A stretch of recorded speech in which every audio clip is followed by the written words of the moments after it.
নমস্কার বন্ধুরা, কেমন আছেন সবাই? তো আশা করছি ভালো আছেন। তো এখন বর্ষাকাল প্রায় চলেই এসছে বলতে হয়। মাঝে মাঝে রোদ্দুর উঠছে আর মাঝে মাঝে বৃষ্টি পড়ছে। তো আমি ভাবলাম গাছের একটি ড্রাগন ফল কেটে ফেলি।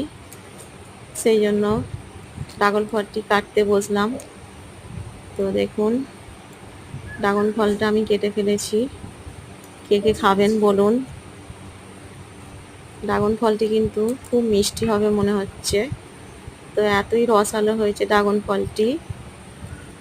বটি দিয়ে কাটতে বসেছি, বটির গা দিয়ে রস গড়িয়ে পড়ছে। তো খুবই সুন্দর হয়েছে ড্রাগন ফলটি।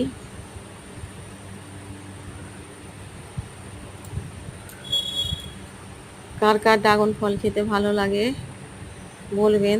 দেখুন, খুব সুন্দর লাগছে।